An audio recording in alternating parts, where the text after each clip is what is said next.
Well, hello and welcome. It is Thursday, February 13th, and my name is Guy Stevens. I am the founder and executive director of the Alliance Against Seclusion and Restraint. I will also be the host of the podcast for the next hour and 15 minutes, and I am excited to have you here today. Lots going on in the world, lots going on in my life, probably lots going on in your life, and I appreciate you making time to join us and join in on what I think is going to be a really fantastic conversation today.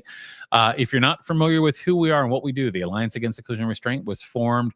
Gosh, it's been a while now. We're going on. It was 2019 when we started the organization. So we're quickly going on 6 years here since starting the alliance.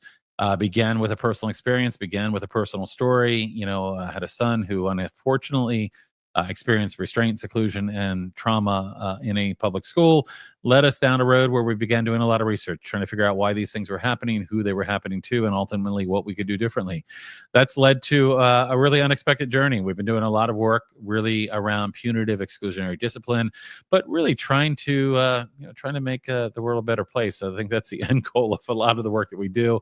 We're trying to move people away from kind of punitive exclusionary practices into approaches that are kind of informed by what we call the five principles: the trauma-informed, neuroscience-aligned, relationship-driven, collaborative, and neurodiversity affirming approaches. Excited to have you here as always. And again, as I mentioned, we've got a fantastic guest with us today. We have an occupational therapist who you might know, Kelly Mahler, and we're excited to have a conversation this afternoon and share some things with you. Before I get there, a few quick announcements. One, I just wanted to share that two things. One, if you are with an organization or a company even, and you follow our work and you're interested in our podcast and you'd like to become a sponsor, we're looking for a few more sponsors for our podcast. And the sponsorships help us to bring the podcast to you. And it also gives us an opportunity to tell people about the work that you're doing. So if you'd like to become a sponsor, please reach out, and we'll throw the email in the chat as well. And you can reach out to us to let us know. But I do want to share with you one of our current sponsors and one of our long-standing sponsors as well. My friend Connie Persick with Supportable Solutions has been a sponsor for the podcast for over a year now, and has also sponsored a lot of our events. I'm going to share with you a little bit about Connie's work and something that Connie did called the Why Toolkit. This updated functional behavioral assessment and behavior intervention plan is a game changer. For once, parents don't feel like they're being blamed for their child's behavior. This web-based assessment guides support teams along their journey to discover the causes of distress behavior in individuals, all while, at the same time, utilizing a visual approach to help shift perspectives. The Why Toolkit helps educators and others ask the right questions when a child is struggling with behavioral challenges, leading to answers that will build regulatory capacities and robust nervous systems. I highly recommend it. The Why Toolkit is a testament to the fact that we all do well if we can.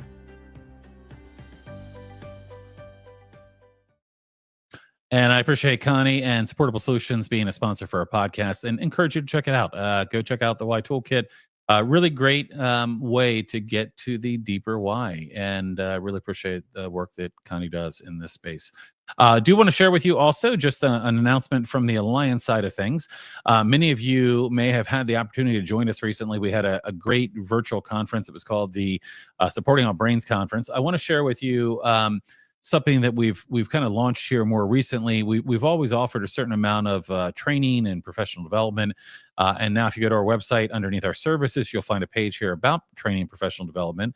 A couple things that are included on here are opportunities to catch our replay of the Supporting Our Brains conference, which, gosh, we had 12 one-hour sessions for that. We had Lori Desautel. We had a number of fantastic speakers and topics.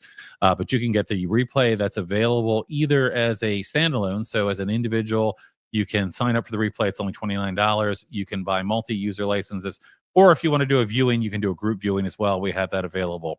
We also have some training that you can get and other professional development opportunities. We have educator-only book studies as well, which will be this summer, and a couple of great books that we're doing for the educator series. So just wanted to point out that we do have some opportunities. If you're interested, feel free to check those out. And again, we look forward to hearing from you. So let's get to why you're really here. And that's not just to hear all the announcements. You are here because you want to, if you don't already know who our guest is, you want to learn a little bit more about our guest today and about their work. I am really excited to have Kelly here today. Kelly Mahler is an award-winning occupational therapist, author, and Interoception groupie, known for her boundless curiosity and fondness of crunching pine cones. I feel like you need a few pine cones there. And of course, holding a doctorate degree in occupational therapy, has served school-aged children and adults for over 23 years. Kelly is the author of 12 resources, including the Interoception Curriculum, now used in over 30 countries worldwide. Enjoys speaking internationally on interoception, neuro-affirming practices, and playful strategies for inner exploration using a lens of curiosity. You guys hear us talk about that a lot. Being curious, validation, and empathy, and a couple other things to share. I had actually, I've been following your work for a long time and feel like I can't believe it's been this long. And now getting you on here, I had the opportunity last fall to be on an event with you, and I was like, oh gosh, I got to reach out to Kelly and get you on the podcast. But aside from all the wonderful things in your bio there, I feel like there's something missing. Two little corgis that you have that are adorable. When you sent me your picture, I'm like, oh, my most pressing question to get us started is, what are your dog's names? Yeah, so I have the best corgis ever. One is named Katie, after the famous swimmer Katie Ledecky. My daughters were very big swim fans back when we got Katie. And then the other one is Otis Tortellini, which is after my youngest daughter, Maddie, after one of her favorite stuffed animals with the same name. I love it. I love it. I love it. Well, I consider myself a little bit of a dog person, and we'll say, and no offense to any present company here, but dogs are some of my favorite people. And I often say, I like most dogs better than most people. I mean, with dogs, you know where you stand. They're consistent, and there's nothing better than a happy wagging dog butt when you get home. So So true. And honestly, I spend more time with them than I do with humans. Yeah. Well, we'll try to get it through it here together, as two humans interacting. But I really appreciated your picture when you sent that along, and I was like, oh, that's great. Another thing I had to share before we start our conversation here, and I don't say this to all the professionals that join us, but occupational therapists are like some of my favorite people in the world. I always say social workers and occupational therapists. I don't know what it is, but it seems like the individuals that I've had the pleasure of working with that come from that background are people that are doing some really amazing work and supporting kids and adults and others in ways that sometimes are even, I think, underappreciated. I mean, I've often said that I think that, when it comes to school setting, that we can actually be doing a lot more with occupational therapists. And unfortunately, sometimes we're going in a direction where we're getting people that are focused on the wrong thing, in my opinion, but we can get to that a little later. So it is really exciting to have you here. And I just want to welcome you and thank you for joining us here today. All right. Thank you, Guy. I am so excited to be here, especially when we did that fall event. And I thought you asked me some of the most interesting and hardest questions I've ever been asked. And so I'm really looking forward to our conversation today. Gosh, I don't remember what I asked now, but now I feel like there's even more pressure here. I thought my puppy question was going to be the tough one. So, well, listen, we already have a few people that have jumped on, and I forgot to say this. I always say it, but if you've joined us already, if you would, let us know who you are and where you're from. It's always fun to see where people are joining us from. And of course, we have a lot of people that join us, I think almost every podcast that we do. So I see a lot of familiar names and see some familiar names already. In fact, a friend in Australia there saying hello. Thank you as always. We've got another fan here as well. Trisha, hello from Indiana. Big fan of Kelly. We've got Andy here in Minnesota. So we've got a few people that have jumped on already. But if you're watching right now, whether you're on LinkedIn or Facebook or YouTube, let us know who you are, where you're from. It's fun to see. So I've been looking forward to having you here. And of course, we always are booking lots of amazing people that have, their own lived experiences and their own professional backgrounds. But I've known about your work for some time, and always found it, um, I think really useful and interesting and exciting. And I know we've got some really interesting intersections of things that we believe. So we're to get to some of those things in a moment. But you are certainly well known, I think, in this world that we live in, for your work around interoception. And I wonder if, because I don't want to assume anything about anyone who's joining us today and what they may know or what they may not know. But I wonder if you might give us a little bit of background on what that is, what the body of your work is really about. Yeah. Yeah, it's probably not a secret that I am very interested in the topic of interoception. I've really dedicated a big chunk of my career to taking the science of interoception and really translating into what that means practically for all of our lives. And so, if this word is new to you, interoception is a sense within all of our bodies. It's like the newest sense that researchers are really talking about. They've been talking about it ironically. Well, it was first defined, and I'll tell you what it means, but it was ironically first defined back in 1900. And it took us all the way to the year like 2025 to really be widely talking about it. But it is a sense within all of our bodies, and it helps us to know how our body is feeling. So we all notice very different body sensations, but like some examples that could include like a racing heart or an empty feeling in your stomach or a full bladder or sore muscles or shaky muscles or sweaty skin. Like there's so many sensations we can experience, and we experience those sensations because of the sense called interoception. And those sensations are really important. They like inform us about how our body is feeling. What is the condition of our body? What does our body need right now for regulation, for health, for survival? So it is a really, really important sense. Great, and I appreciate you giving us that background. I think it's really helpful, and I think it's always helpful to kind of start and assume that this is a word that people have heard, but kind of how does it tie in? Yeah. So I'm going to go back for a moment, and we're gonna then go forward a bit. But if you would just tell me a little bit about your journey. One of the things that I'm struck by, all that I've seen from you, is that and I really appreciate this, but you seem to be the kind of person that is on an ongoing journey, and an ongoing journey to explore more, learn more, understand more. And to me, that's so important. Like this curiosity, and curiosity, of course, is a word that you use a lot, Yeah. but I think it's so critical and important. But tell me a little bit about like what led you to occupational therapy, and tell me a little bit about how your career started, and what led to the work that you're doing today, if you would. Yeah. I mean, I first got interested in occupational therapy because I was in high school and I had no idea what I wanted to do. And one of the activities that I was participating at the time, I was assistant coaching a Special Olympics swim team. I was a swimmer. I loved swimming. I just wanted to keep, kind of doing things related to that activity. And so there was a Special Olympics swim team in my community, and I started volunteering. And the head coach of the swim team at the time was somebody that was in occupational therapy school. And she said to me, "It really seems like you just have so much joy and energy when you're here. Have you ever thought about being an occupational therapist?" And I was like, "I don't even know what that is." So I explored it. The rest is history. I'm so like I am a very passionate OT. I love our profession. So thank you for the shout out to our profession, Guy. I have to appreciate that. Like I am biased, but I do think that occupational therapy practitioners, we have so much to offer.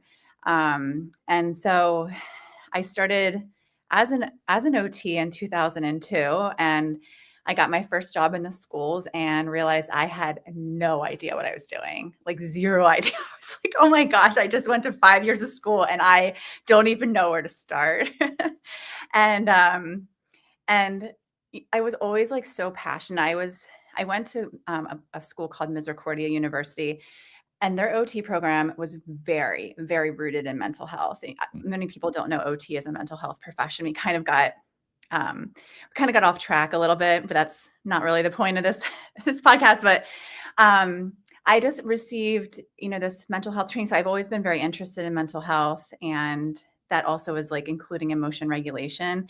And I started like really being drawn to students that needed more mental health supports, that emotion regulation supports. I inherited a caseload as a baby OT of all handwriting goals. And I never even heard the word handwriting in my OT training. I didn't know that I was even going to be asked to support Mm, mm, mm. handwriting. I was very naive, as I tell you. And so I'm like, what is this? I don't want to teach people how to like write the letter A over and over again. Like I have so much more to offer. So I started to be very drawn to these students that needed more. And the school I was working for loved what I was doing. So I just kept getting more and more referrals for these kids that were really emotionally dysregulated.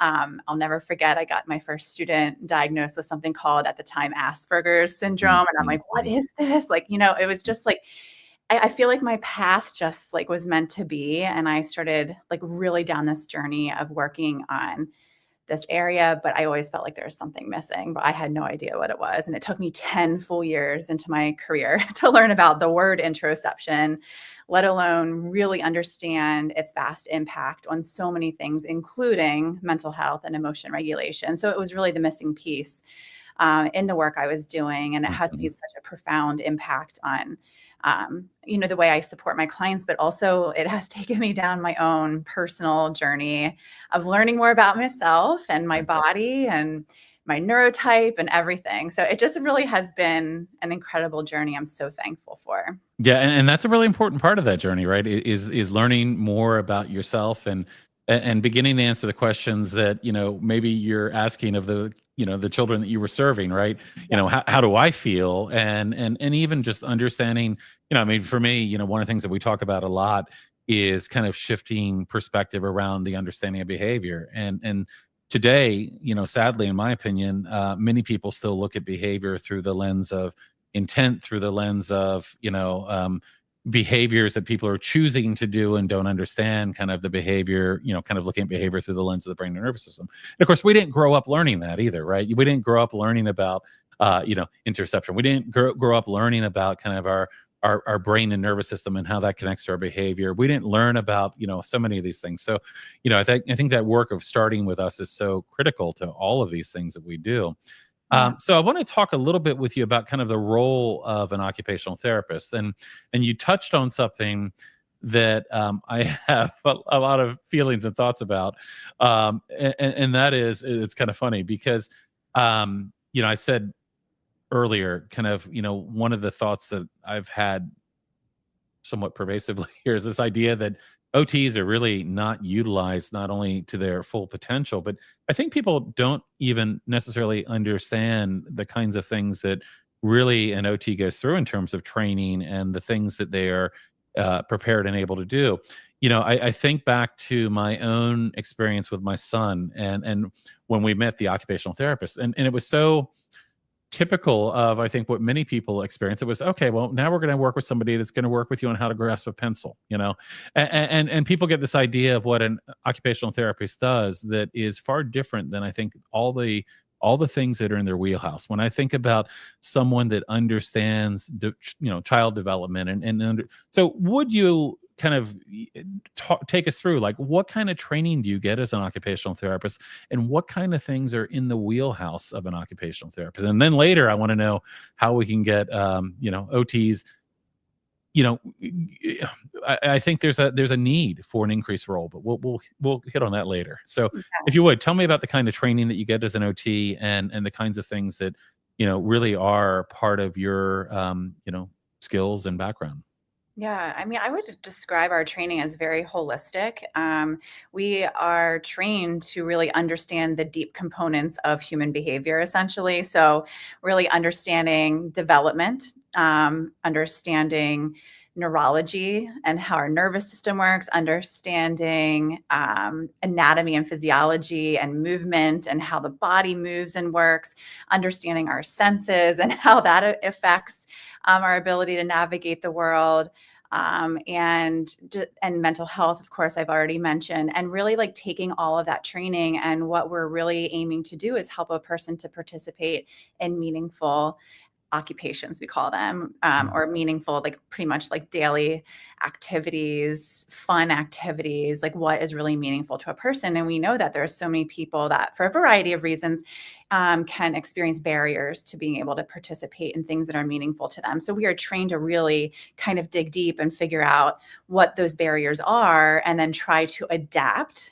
either the tasks and the environment, or sometimes build a little bit of skill so that person can access everything that is meaningful to them. Mm-hmm. So it's a pretty holistic profession, which I think is a really great thing, but also it does contribute to some of the issues I think that you might be alluding to, especially like in the schools. I think that because we are so holistic and we have so much to offer, that there's some problems there, because not only people don't really know what we have to offer, it also, if we start to open that can of worms, then we get all these referrals, and districts aren't paying enough for enough OT support to be able to meet all of it. It's like this, it's a pervasive problem. But then we also, the entire world went through something called the medical model, where we kind of shifted away from that holistic view and like got really kind of like pigeonholed into fine motor and handwriting. And so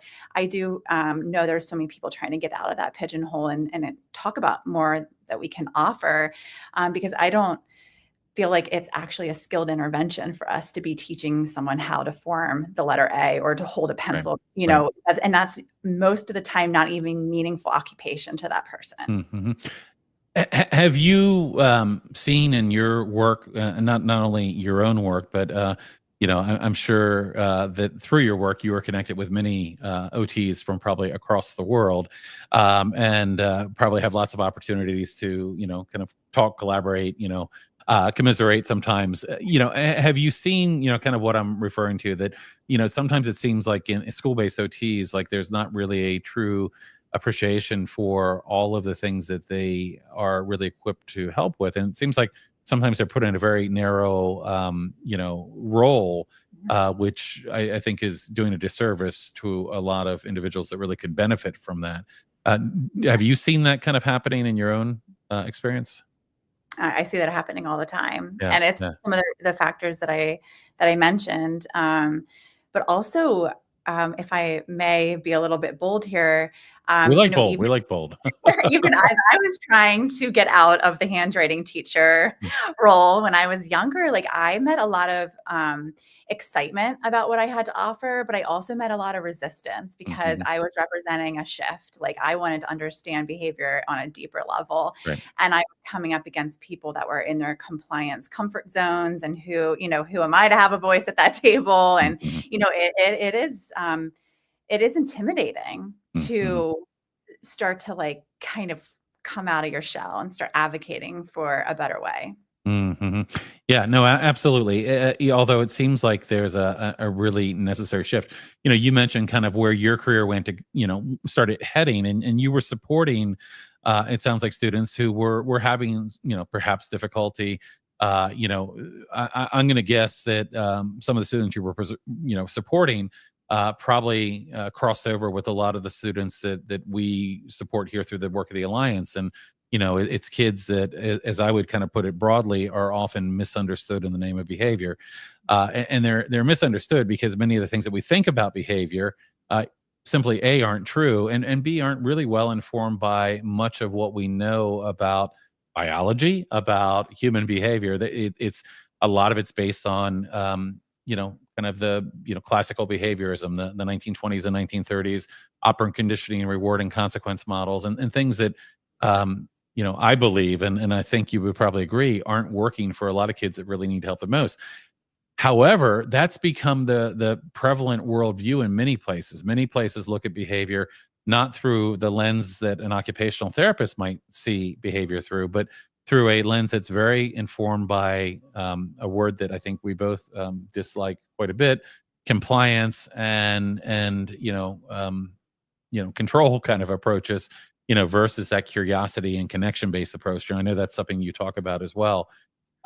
So if that is a challenge today, how do we shift that? How do we move people into a different direction? And I know you did a series last year about compliance, and when I saw that, I'm like, oh yeah, you're talking my language.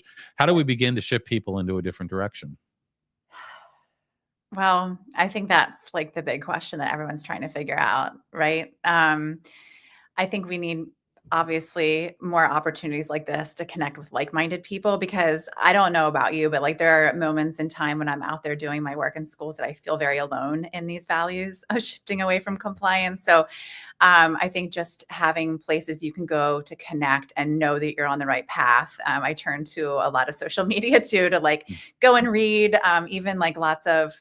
I'm always going to reports from like the community and lived experience to just like keep me going and know that I am on the right path, and bringing those experiences back to the teams I'm supporting. And this is what, our stakeholders are saying. Like, this is what autistic people, neurodivergent people, whoever we're talking about, this is what they're saying they need from us. And, Mm. we really need to shift. And I also, with my interoception work, bring up hopefully a lot of scientific reasons why we need to Mhm, shift. mhm, mhm.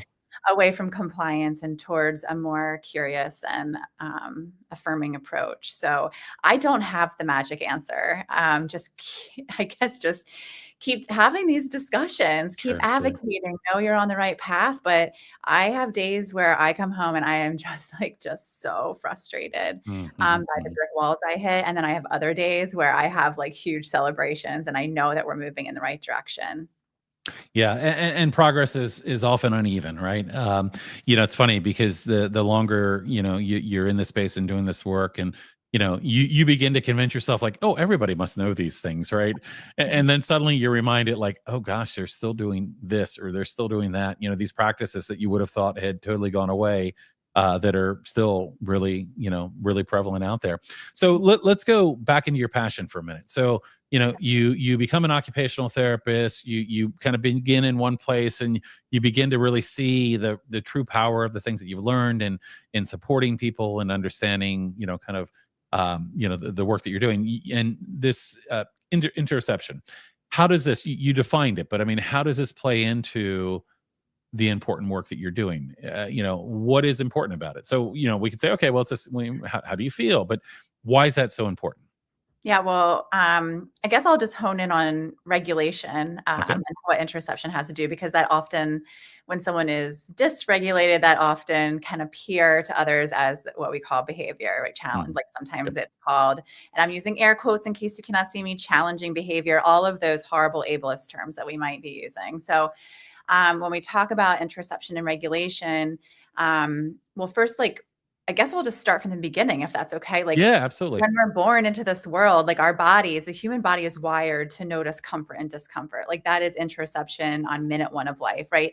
And a lot of these human bodies, like if you think about an infant, when they notice comfort or discomfort, they're wired to express that in their own way. So it might be through crying, but it also might be through very other means. They might just like startle, or they might turn their head away or close their eyes, or they kind of move their body in a certain way, and they're expressing how their body feels to a caregiver, because they are dependent on caregivers for survival, right? And so they're expressing like something's off in my body, and that caregiver can step in and then start using curiosity to figure out what's going on interoceptively with the infant's body. They don't know for sure. That caregiver has to make a lot of guesses until they figure out, what the infant's need is. And then once that need is met, hopefully that infant's body is flooded with feel good sensations from the caregiver. And it's like a very bonding attachment experience. And that process, like that's co-regulation, right? Where it's a back and forth process where, in this scenario, the caregiver was meeting the infant's needs. And as that infant grows, sometimes they learn more about their interoceptive experience, and they learn like, oh, like when I have this feeling in my body, it means I'm hungry. And oh, when I have this feeling in my body and I eat, that feeling goes away. So that you start to build this body knowledge over time of understanding what your sensations mean, how to regulate your sensations. But there are some I shouldn't even say some. There are many, many people that have that learning process derailed. And it's not necessarily, so many of my clients have very loving co-regulation relationships at home, but there's no amount of bubble wrap we can put around a person to protect them from the rest of the world. Mhm. There is a lot of events and experiences in the world that can derail our interoceptive experience. Even like things that are society wide, like we get messages all the time that it's weak to listen to your body, like no pain, no gain, Right, push right. through, ignore your body. Right. Yeah, like, and so, but then we know that for like so many people, like especially neurodivergent people, they're experiencing trauma on the daily basis from Mm. being in a world that's not set up to honor their neurology. And so that trauma is like really just many times derailing their interoception learning. So many times, so if we go back to compliance, let's just say, Yep. compliance essentially is conditioning a person to ignore the way their body feels in Mhm. order to please another person to get a reinforcer. Many times it's conditioning a person that they need to earn their comfort. So like first you have to do math and then you can get the swing. I mean, that's Mhm. like, there's just so much Mhm. damage to Mhm. interoception learning. Many times they're having their emotions labeled for them. Like, oh, it looks like you're angry right Mhm. now. And Mhm. that's usually a mismatch for their experience. So then they're becoming confused. Like, why are all these people saying one thing about me? I must be the person that's wrong. Like, I could just go on and on about Mhm. Mhm. how the interoceptive learning is just so derailed. Like, there's also gaslighting. Like, oh, Mhm. it can't possibly be that loud in here. You're Right, fine. right, right, So there's right. just like so much dismissal of the internal experience. Mhm. So Mhm. Mhm. so when that happens, like we're really kind of destroying essentially the foundation that someone needs to be able to self-regulate eventually. Mhm. And when you can't self-regulate, what does that look like? It looks like dysregulation. And then what Mhm. do compliance people say about that? They say, oh, again, I'm air quoting, challenging behavior, Right, then in right. comes even more compliance and even more interoceptive derailing. So ironically, that compliance-based method is destroying the one thing that child needs to quote unquote behave. Right, Uh, right, so right, it's the right. irony of the whole thing. Yeah, Is yeah, yeah. This is really interesting because it parallels something that I often talk about when I present, and that's I often talk about trauma, and I talk about the impact that trauma has, and like you, I often talk about that intersectionality with trauma and neurodivergence, that just being neurodivergent in a world not designed for you, and how traumatizing that could be.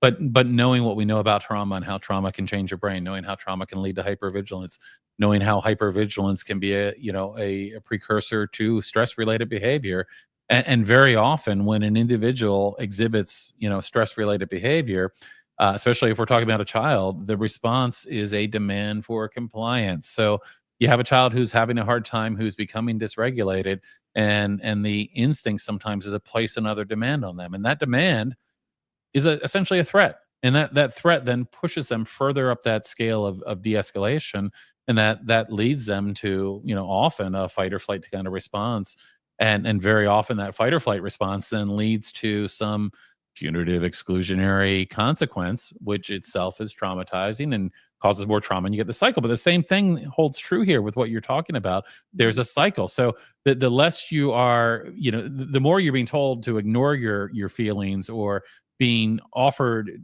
whatever kind of token over, being able to express the way you feel, the more and more that I would imagine that you're going to be less tuned into how you're feeling, less able to self-regulate. So I mean, these things, kind of tie together with that perpetuation of making a cycle worse, don't they? Absolutely. Yeah.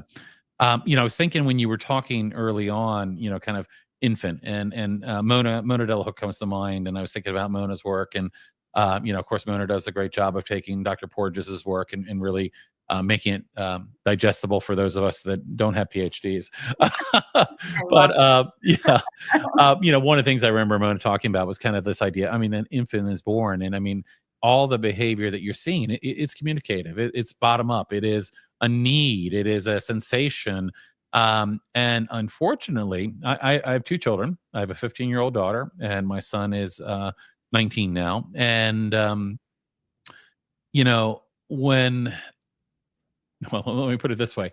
Um, I can reflect on my own parenting and think about all the things I wish I had known then that I know now, and I didn't. But it's a journey, and we all learn as we go. And hopefully, you're curious and want to learn and do better. And I think to myself, like, oh gosh, I wish I had known this then, or I wish I was attuned to this, earlier. There were some things that I developed along the way that were really helpful when I really began to practice co-regulation before I had the vocabulary to really describe it, and realize how important my response was in determining what might happen next if I was dysregulated.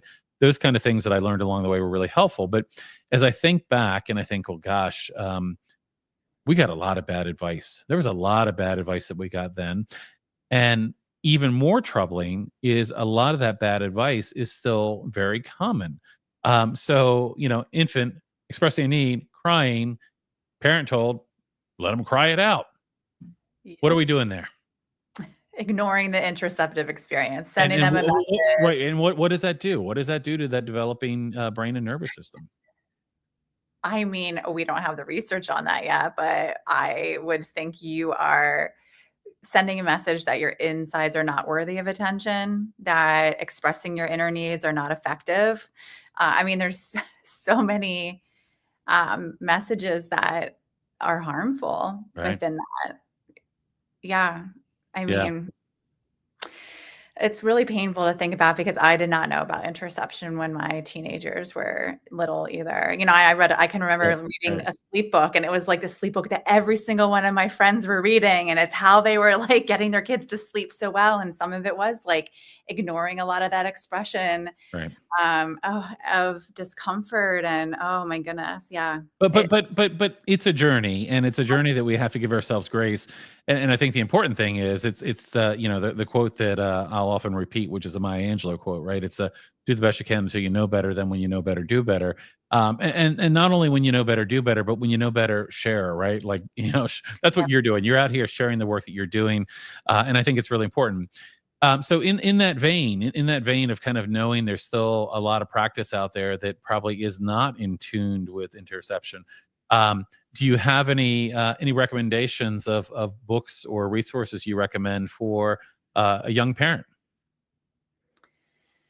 Um, well, Mona's book, Beyond Yeah, Behaviors, of course. yeah, yeah. Yeah, if you want to learn specifically about interoception, we have a lot of free resources on my website.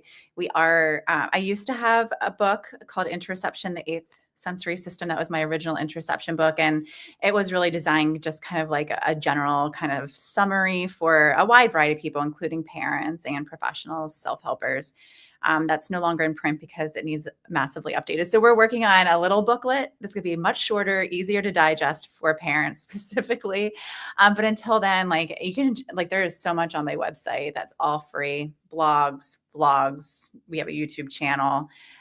So I think just really learning about what is interoception and how does it show up in your own life can be really, really helpful. Yeah, no, absolutely. Um, I was also, I guess, in that vein, Mona's Brain and Body Parenting is a fantastic resource as well. Just even getting people to kind of be aware of some of this, I think, is so very critical. So we'll look forward to that and encourage people to go check out some of the resources that you have. I just want to pause here for a second and just look. We've got some comments that have coming through here. Morgan, hello from Pennsylvania. Man, Pennsylvania, look at that. Yeah, not far from there. Andy, I sometimes wonder if messing up people's interoceptive learning may contribute to toileting difficulties. May And I comment? yeah, absolutely. Please do. Yes, very much so. I mean, toileting is a very interoception rich experience. And I mean, many people know that they need to pee or poop based on a feeling, that interoceptive feeling they have coming from their body. And for many people, that feeling is different to know when they need to pee or need to poop, but that kind of provides us with that urge to act, that urge to get to the toilet in time for voiding. But interoception also helps us to figure out how we can feel safe in the bathroom, or when we're noticing when we're wet or dry or messy or clean. Like there's just so much interoception that underlies toileting. And It is one of actually the most frequently asked questions we get, is the connection there between the two. Yeah, so much connection there. So we really need to think the toileting approach that we might be using, does it include an interoception focus? Like, we're working a lot with parents on modeling out loud about the way their body feels when it comes to pee and poop. One of my clients said, "Will you take the mystery out of the pants?" And I just thought that was really funny because, like, we don't, I mean, at least for me in my house, we were not spending time talking about the way our bodies feel with pee and poop. And so it's just like this big mystery many times that we don't talk about out loud. And like, Well, that sounds like it needs to be on your next T-shirt, by the way.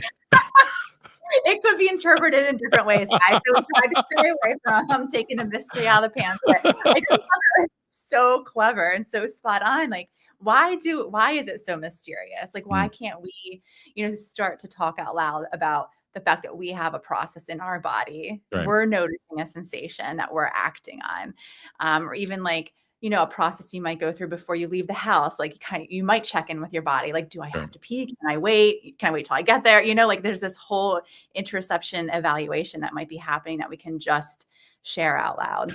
And so often, so I'm gonna shift into schools for a moment, but so often in our academic environments, we try to squash those feelings and sensations that people have, or discount them.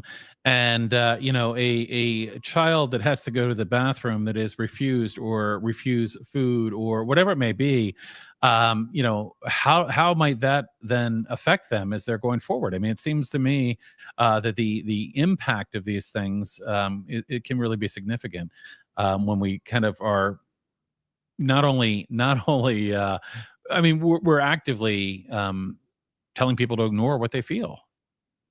Yeah, all the time. Yeah. So why it, and especially for people that, like, it could take a lot of effort to be able to express that to someone else. There's so many factors involved in being able to do that. Like, you need to put language to it. You have to, or maybe you're not even putting language to it, but you're putting some kind of, like, movement into it or expression of it. And if people are dismissing that or gaslighting it, what's the point?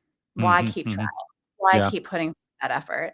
You might as well. And then the internal discomfort remains, like, it's not gone, right? That hunger or the need for the toilet remains. And so many times, to survive the world, many times people disconnect or dissociate, whatever you want to call it, suppress. Like, there's so many words for it, but they just completely have to disconnect from their body to survive.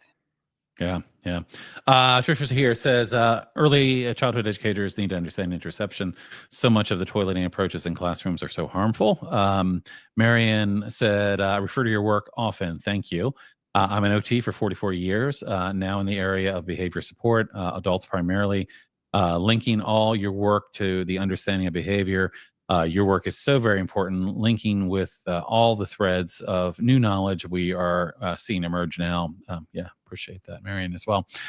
So I want to shift into a topic that is one that's kind of important to me, and I think important to you. And I mentioned earlier, you did a series earlier this year about kind of compliance-based approaches versus interception-based approaches. Talk to me a little bit about that. Talk to me about to whatever degree you'd like to, kind of the problem with compliance-based approaches, and what is the alternative? What is the alternative when you're looking at kind of a interception-based approach? Yeah. Well, I mean, I could probably talk to you about this for 7 hours. So let me just say, the first thing that's coming to my mind is that many times compliance is based on observable behavior, right? And then that observable behavior is reduced to 4 ridiculous functions of a behavior. And I love Greg Santucci. I don't know if you ever saw Absolutely. Greg. Did you ever see Greg's slide where he has Miley Cyrus on the wrecking ball, and it comes in and it just destroys a picture of the 4 functions of behavior? It's epic. It's like, it's animated. She's swinging in on her wrecking ball and destroys. All right, Courtney, behind the scenes here. See if you can find that so we can share it. It's amazing. So anyways, reducing human behavior to 4 functions, like that it's, escape avoidance or attention seeking, whatever it is, completely ridiculous, right? Right. And so that's a compliance-based approach. An interception-based approach is going to seek to understand the deep why. Like, okay, so let's just say it looks like this adult or this child is trying to escape or avoid this task. Okay, why? What is it about this task that is potentially creating an interoceptive discomfort within their body? Right. And we have to get curious, we have to figure it out. And compliance tends to kind of put the blame on the person at hand. And interoception kind of puts the ownership on us. And what do we need to be doing to adjust the environment, adjust the task, whatever it is, to help promote more interoceptive comfort, interoceptive felt safety, so that they can participate in the task. So many people feel like when you hear like kind of anti-compliance methods, they like picture like complete chaos, like, and that's not what we're promoting at all. We're just promoting like, how do we help adjust the environment so that that person can feel more comfortable and more safe in their body, so they can do well when it, they can participate in each task. So those are like two very big differences. Within the work, there's quite a few more, but I'll just take a pause there. Yeah. Well, I mean, certainly about getting to the deeper why, and I'm with you. I mean, I have the same feeling when it comes to the functions of behavior. And at the end of the day, I mean, the other problem here is that if you're looking through that lens, you're looking at all behavior as if it were intentional. And the truth of the matter is, we know better today. We know a lot of behaviors are kind of bottom up or body up. A lot of our behaviors are coming as a stress response, as a response to environmental stuff. You mentioned the environment, and that's such an important piece. One of the things that really frustrates me is that child who's having a hard time, and maybe they're having big behavior, right? Maybe they're having a behavior that becomes disruptive, whatever it may be. Is the focus is just on the kid and assuming that the behavior is intentional, and people don't even pause to think about the individual and the environment, right? I was talking to Greg Santucci one day. Actually, we were doing a podcast, and we were somehow got on this topic, and we were talking functional behavioral assessments, and the traditional way of doing those I find really not very effective and troubling. And I said to Greg, I mean, it seems to me like here's a place for an occupational therapist, right? We should be doing an environmental assessment here. We should be understanding what in the environment might be leading to an increase in stress. We know that stress can become, kind of piled on top of each other and can lead to dysregulation. But so often all the focus is on the child, who very often has the least experience, the least skills, is not understood. And that's not a recipe for solving problems.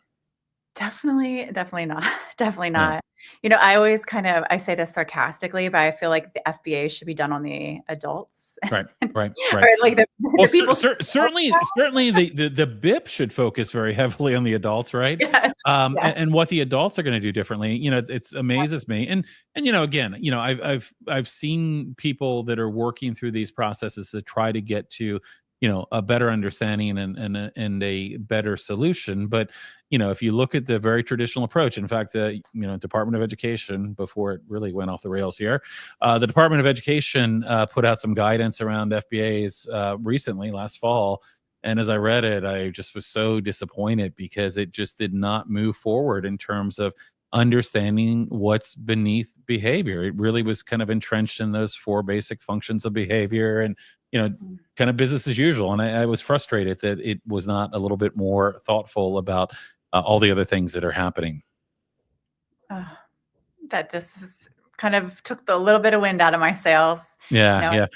Well, I mean, it's yeah. There's a lot of things lately taking wind out of my sails, but I think it underscores the importance of this. So put wind back in your sails, because this work is incredibly important. It's incredibly important in this moment in time as well, because if you think that guidance was bad, right now they're talking about getting rid of the Department of Education. So, we've got worse things that are out there that might be happening as well. So I want to talk to you about a couple of topics. So, I was actually, as I was preparing this afternoon to chat with you, I pulled up a YouTube video where you were kind of talking about some of the topics you talked about last year. And you covered a lot. You covered a lot of areas, and you covered a lot of interesting intersections. And of course, interception and compliance was one of them. You talked and had some conversations with folks about things like monotropism. I wonder if you might talk a little bit about that, because that's an interesting area as well. And I was interested to hear some of the intersectionality that you were talking about there. Yeah. Well, my friend Kieran Rose, he's an autistic speaker from UK. He kind of pushed me to do that topic because I said to Kieran, I don't know enough about monotropism. And he's like, it's time to learn more. So here's an example of me like constantly on a quest for learning and updating myself. But monotropism just refers to a way of thinking. It's very common for ADHDers and autistic people to be monotropic, where their attention is typically very narrowly focused and can go very deep and very rich into topics. It's such a gift. Whereas the opposite experience of that is polytropic, where people can spread their attention across many different areas or avenues of attention, and their attention is typically a lot more surface. They don't go deep because their attention is spread wide, and monotropic is more like a tunnel. And so we really talked about the impact of that on interoception in many different ways. So for an example, like if we have a monotropic thinker, many times they do get very engrossed. Maybe they're very intensely interested in something, and that attention is all right there in that tunnel, what they're focusing on. And there's not enough attention left for paying attention to how the body feels. So they might not notice they need to use the toilet, or they don't notice they haven't eaten in a full day. So it's like at a cost of sometimes the interoceptive needs of the body. We hear that from so many autistic people, autistic adults that share that experience. And so that was one of the things that we like really talked about. How do you respectfully kind of plan around that and develop collaborative plans with people that can share some insights into ways that they want to be gently kind of guided out of that tunnel and towards their body, when someone is respectfully guessing that they probably should pay attention to their body and kind of meet some of those basic needs. So it's really, really fascinating. But we also talked about the impact on interoception on like, okay, so let's talk about the schools. We keep talking about the schools. Schools are designed for polytropic thinkers. Go from subject to subject to subject to activity to activity, activity. There's not really an opportunity for a monotropic thinker to go deep into these attention tunnels that feel safe and that are restoring to them. And so they are forced into these systems that are polytropic. And what's the cost to their nervous system, to their interoception learning? So, tough question. Yeah. How would you change it? How would you change it? Magic wand question, right? You had a magic wand, knowing what you know, and across across a number of topics. But I think this makes an interesting one, because I agree with you. I mean, I think having, and when we talked about kind of the stress and trauma that can result in this, and of course the stress and trauma then can lead to, someone who is really dysregulated. How might you, as an OT, let's imagine a school-based OT, and you had this magic wand to change things for a day.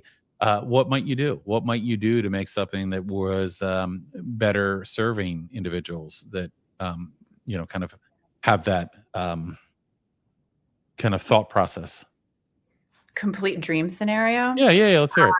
Yeah. So maybe making like a math day and then an ELA day, like, so you can just go deep down into attention tunnels and not have to keep shifting the topic.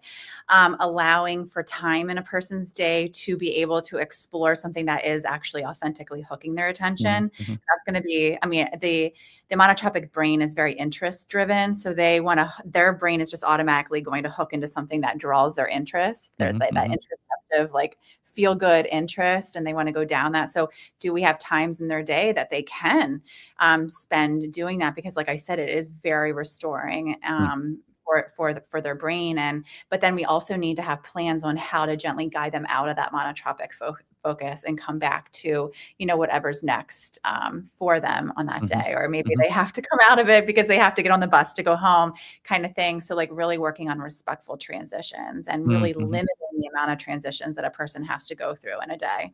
Of course, we have a whole area of law around IEPs, individual education plans, and truth of the matter is that all too often those are not really individualized. They are buckets, and people look at the bucket they know and go, okay, well, this child fits this bucket or this bucket or this bucket, and this is what we do for those students.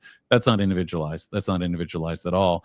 And you mentioned kind of like the special interest, and there's so much power when you're able to connect something that somebody is passionate about to even whatever academic area you might be. I mean, there's so much opportunity there that I think is often missed, and it's not easy. Let's not trivialize it. I mean, it's certainly not easy to do these things and given limited resources, but there's so much potential. There's so much potential, I think, for positive change when you begin to kind of think about those.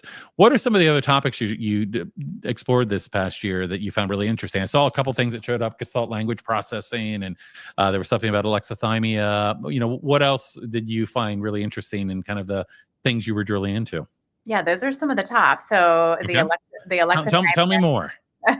So I did a course with someone, David Gray Hammond. He's an autistic schizophrenic author, amazing, brilliant guy. I would totally check out his website if you don't know about him, everyone listening. And we talked about alexithymia and interoception. And if you're not familiar with alexithymia, it's defined as difficulty identifying and describing the way that you feel. It is a surface term. It does help people sometimes, like, they help to identify, like, I identify as alexithymic, but it still doesn't tell us why the alexithymia is there. Like, why does that person have difficulty describing and identifying the way that they feel? And David and I have 4 hypotheses that underlie alexithymia. One of which is interoception differences.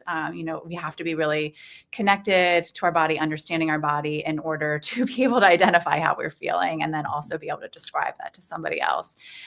So that was a very popular topic. A lot of people really identify with alexithymia. And then we also did the Gestalt language processing, which another area I know very little about. Is like something I am really pushing myself to understand more. Mm-hmm.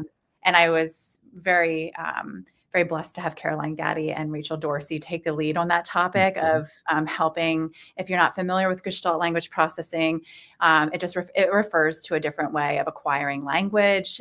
You might maybe know someone that has something what we used to call echolalia, or they're scripting. They memorize like chunks of words from movies, or they memorize verses from songs, and they communicate largely through those scripts. We call them gestalts. And so they're chunks of language, and Gestalt language processors tend to acquire chunks of language, and then they can, as their language develops, they can kind of break their chunks apart and re-chunk them and organize them together. Caroline and Rachel can describe it way better than me.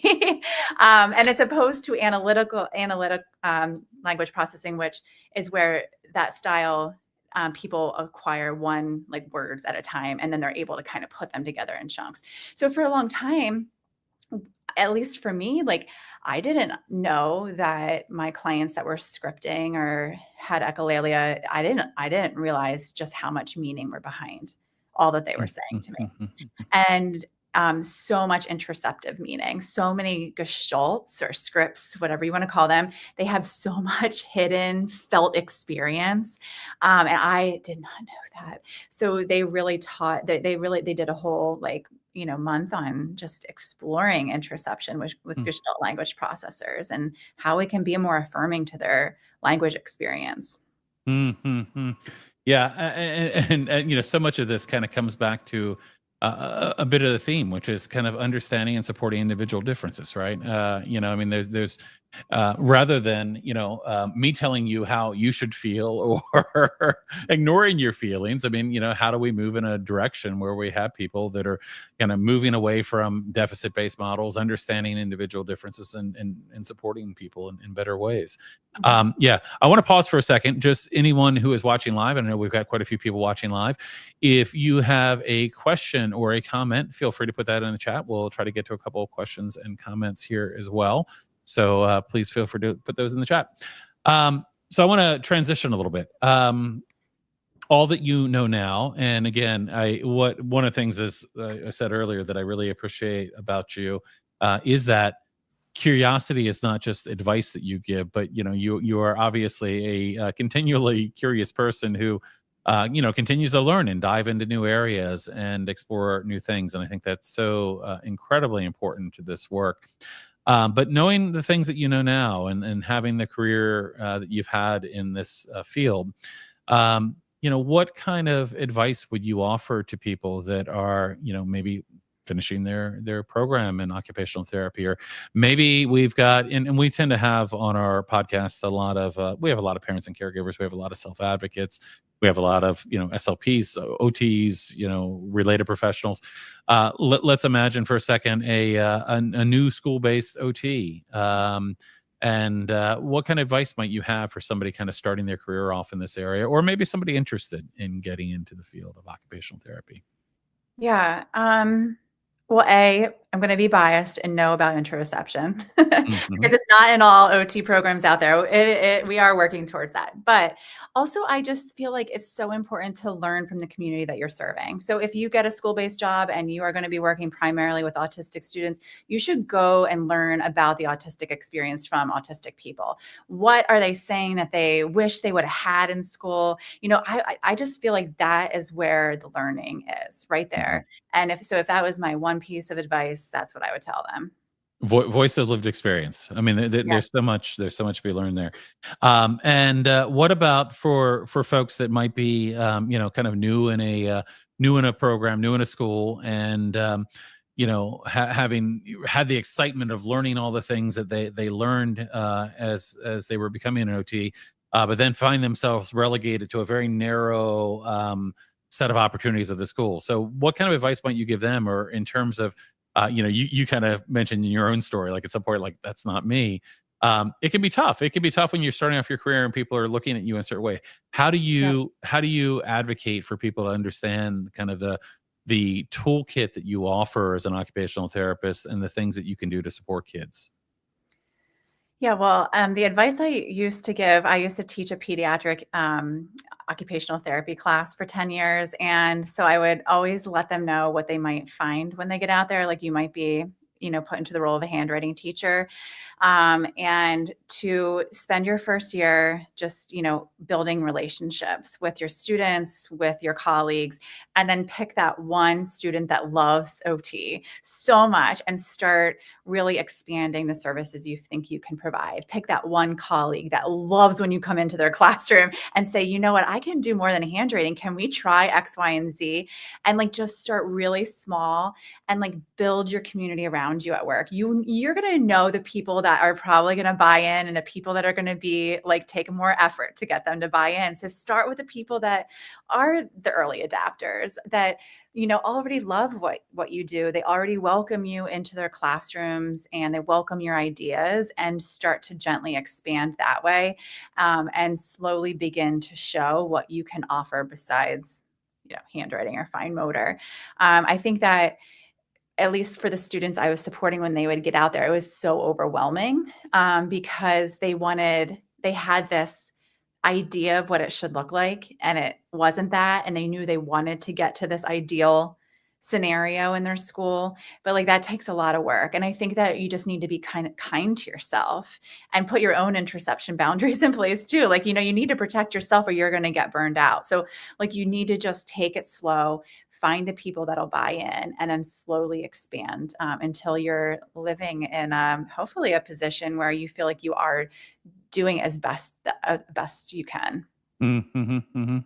Yeah, I think that's good advice. And I mean, this is a journey again, and you said there's some things that I think are really important in terms of kind of building relationships, and I think it's always important in all the things that we do that we practice what we preach. So if we believe in collaboration, we collaborate. If we believe in relationships being critical, we develop those relationships. We try to provide felt safety for somebody else that might have a different belief system to help them to have the ability to hear and listen to something different, and that can be a challenge. So in that vein, I'm going to go in a slightly different direction, but we talked about the voice of lived experience.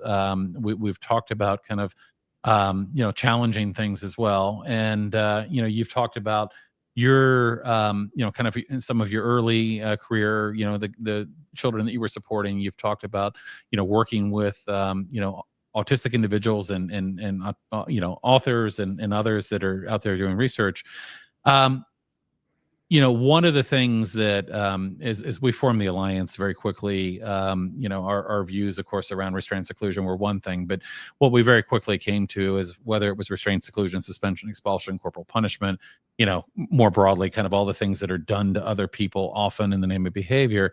There was this bigger issue, right? The bigger issue was not these individual things, but it was all these things being done to people in the name of behavior, the ideas around behavior that weren't working, the compliance-based approaches. So, it wasn't long before pretty clearly, we were very much in favor of kind of connection-based strategies and approaches over those compliance-based approaches. However, the compliance-based approaches are still very prevalent in schools and elsewhere. One of the I think real benefits when we began to develop our community here is we had a lot of autistic self-advocates, and it was a fantastic opportunity to learn, hear things, be exposed to ideas, and understand things that from a perspective of lived experience that are critical and understand. In that list of things, of course, has been things like ABA, which of course there's a whole lot of early roots behind. There's a lot of compliance tie-in there as well, and you know. It's difficult because what we find, of course, is that many people are kind of led down this road that ABA is the thing you need to be doing. Of course, as an occupational therapist, you learn a lot about behavior and how to support people. But not only are people often, kind of led that this is the direction and what you should be doing, and of course, it doesn't align with my worldview of, kind of the compliance-based approaches. But people don't understand that there's other things that they can do. So very often, people don't understand, one, that there's even, controversy or reasons to be concerned, but beyond that, they kind of think, well, what else can I do? Oh, my insurance covers this or that, and I think that's a really important question, because people, again, are often out there trying to do the best they can, but not knowing what else to do. So tell me, kind of, and I don't want to put you on any tight spot here, but how can, an occupational therapist really be supportive of families that are looking for services that might be, helping their children who, and again, they may have initially, they might not even have the right goals, right? But how can an occupational therapist really be involved and help families? Yeah, I think this is such a hard conversation, and my mind changes on this so many times. But I do also think that this is a big conversation of privilege many times. And you mentioned the insurance, and Right. there's so many families, their insurance will cover extensive amounts of ABA, but yet they might only be able to have 8 sessions of OT across the entire year, right? So these parents might even already be informed, but the only thing that's available to them, and if you want to compound it even more, I was just talking to a family who has a 3-year-old, and they just aged out of early intervention, right? And they aren't being successful in a couple of the preschool, public preschool programs around us and daycares, and they keep getting, kicked out, and this parent needs to work. So what's the alternative? There's a 40-hour-a-week ABA program, so this is a conversation of privilege, and it's a real shame, because I try my best, and I have some very close colleagues that are BCBAs, Mm-hmm. and if I feel like if I take an extremely solid stance, which I kind of want to do, but then that's going to shut down my seat at the table, because so many of the systems that I'm working in, like schools, is still a huge fan of compliance and ABA. So if I'm not collaborating within that model, then I'm going to lose my seat at that table. So I have to be kind of careful with that, because I don't agree with the principles many times that they are using. And so I try to keep that collaboration and try to keep things on track as best we can, that promotes body listening and doesn't condition a person to ignore the way they feel. But this is just such a messy situation, I think, for all people involved. And how do we reform the system, essentially? And there's no easy answer. And I mean, hard. like you, I think one of my one of my hopes always is to, one, to where possible, bring people along and not shut people down, right? So, I mean, how can we work together? How can we collaborate together? And I've known, BCBAs that were actually far more probably aligned with a lot of the thoughts that I have than not, Mhm. who were doing work that was more relationally driven and trauma informed and not compliance based. Um, But but are at they the same, practicing ABA? what's that? Right. Exactly, That's exactly. an ethical issue then. Right. And there's a whole nother thing there, right?